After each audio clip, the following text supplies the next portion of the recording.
Mu kalulu ka bonna akazze kategekebwa mu ggwanga eddembe ly'abakyala lizze lityoboolebwa nga kino kyeroleka engeri abakuumaddembe gye bakwatamu abakyala okubaliisa akakanja mu nkuŋŋaana n'ebirala ebigwa mu kkowe eryo, era kirowoozebwa nti kino kiviiriddeko abakyala bangi okutya okwesogga ebyobufuzi nga n'ababirimu emitima tegibali wamu olw'ebiyinza okubatuukako mu kalulu ka 2026.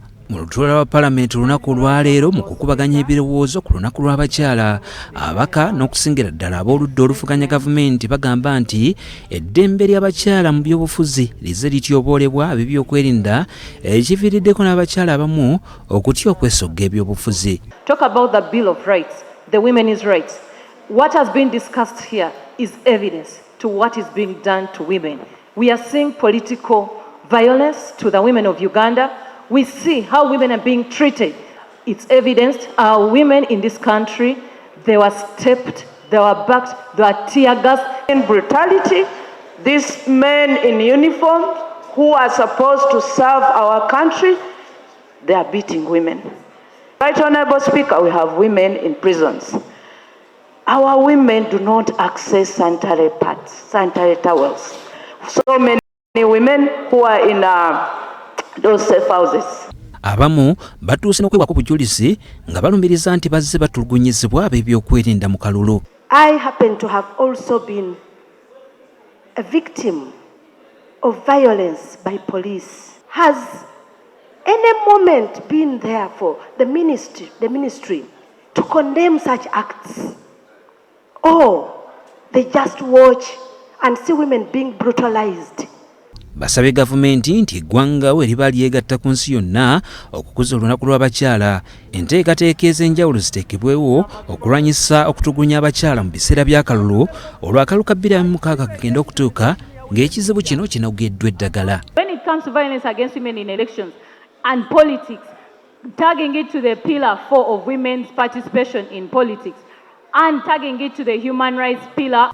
Balumiriza nti abakyala bangi bali mu makomera olw'ebyobufuzi kyokka nga n'okufuna obwenkanya kikyali kizibu. We are looking at currently, I have 5 women that are currently in prison, but 5 women that were battered under the National Unity Platform and did not get any treatment, but were sent to Luzira prison, remanded without any treatment.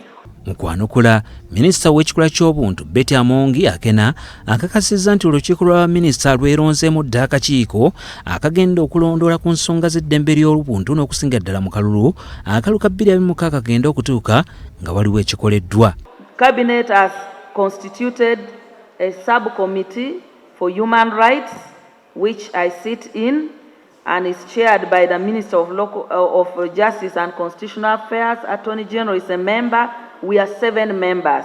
We had already agreed that we are going to engage political parties, leaders of political parties, as we go to the next election. So let me pledge that all the issues raised by the women, I will make sure in the next 1 month we have this engagement with the women leagues of all the political parties, and we meet Electoral Commission, we meet the security agencies under that framework, so that we agree on how to ensure that the freedom of political participation for women is not abused. Endagaano nyingi nnyo gavumenti ya kuno zezeeteekako omukono ku by'okusoosowaza eddembe ly'obuntu n'okusinga ddala abakyala kalulu naye nga n'okutuusa kati terisoosowazibwanga.